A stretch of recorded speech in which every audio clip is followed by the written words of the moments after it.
The Wizards Dwarves. Honorio Pereira and Leandro Pacheco left home one day to travel the world until they found a place where they could earn an honest living. After many weeks of journey, at dusk while they walked, tired from so much walking, they unexpectedly heard the distant sounds of a delightful music, becoming increasingly distinct as they approached.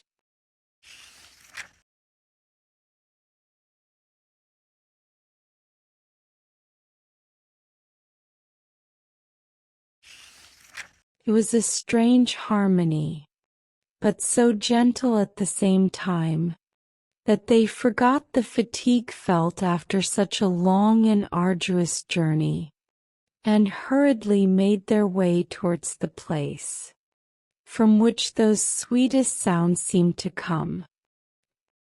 The moon shone majestically and clearly when they reached the slope of a hill.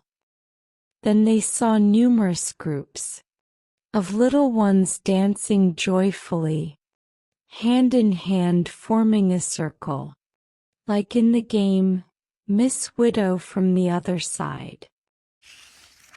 In the center stood an old man, better dressed than the others, imposing with his long very white beard that almost reached his knees.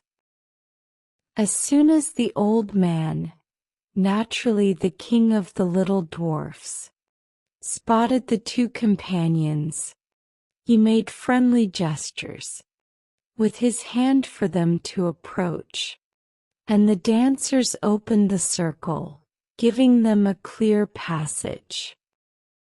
Leandro, who was a bit hunchbacked and bold, like most people with such defects, entered the circle without the slightest hesitation.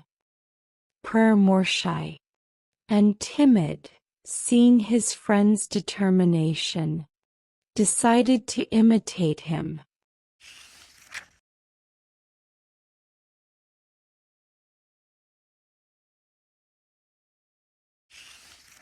Then the circle of merry revelers closed in, and they resumed their music, dances and songs. The two adventurers were amazed. It was the first time they had seen men and women, perfect like everyone else, with the only difference being that the tallest one didn't even reach a meter in height. They watched the scene in astonishment, when the little chief dwarf took a large knife out of his pocket and approached them. They were paralyzed with fear, more dead than alive, thinking they were going to be murdered.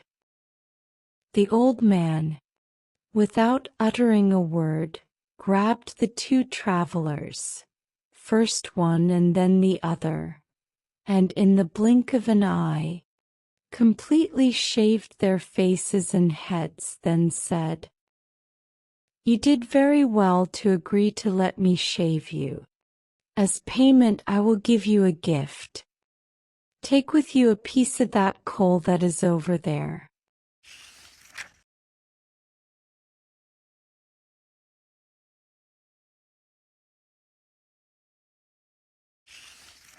He pointed to a pile of charcoal on one side, and the two, obeying, filled their pockets with stones of various sizes, even though they couldn't know what they would be used for. Leaving there, they walked to the nearest village. At the inn where they spent the night, so fatigued were they that they slept fully dressed, even forgetting to take out the pieces of coal they had kept in their pockets. In the morning, when they woke up and were about to get up, they felt extraordinarily heavy, almost unable to move. They then remembered the gift from the little dwarfs, and went to see it.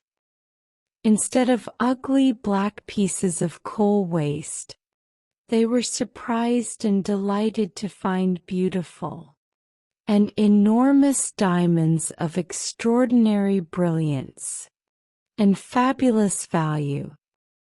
Instead of the bald heads and smooth faces they had gone to bed with, they found themselves again with good hair and beautiful beards.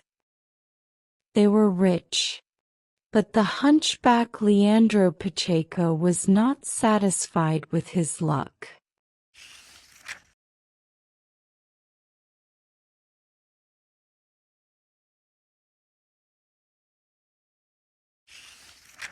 He didn't want to continue the journey that same day, and as soon as it got dark, he headed alone, because Pereira did not want to accompany him to the mountain where he had found the little dwarfs. Arriving there, the scene from the previous night was repeated point by point. After the dwarf chief shaved him, he ordered him to gather coal. Pacheco, who had prepared himself, filled 2 large sacks, transported them with difficulty, panting from exhaustion, sweating profusely, to the inn. The next morning, he woke up full of curiosity, still in the early hours, and hurriedly ran to see the sacks, but only found the same rough stones he had collected the night before. He became desperate, but remembered that he was still very rich, possessing the jewels from the first night. He went to contemplate them. However, they had returned to their original form, and he was once again poor, destitute, just as he had left his village.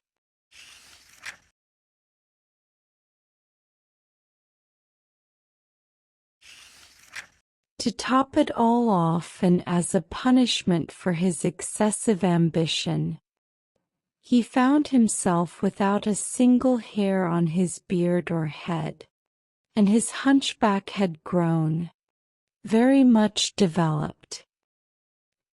Honorio Pereira, however, consoled him by putting half of the diamonds he owned at his disposal, after advising him that, in the future, he should not be ambitious for wealth, and should be content with his fate. The end.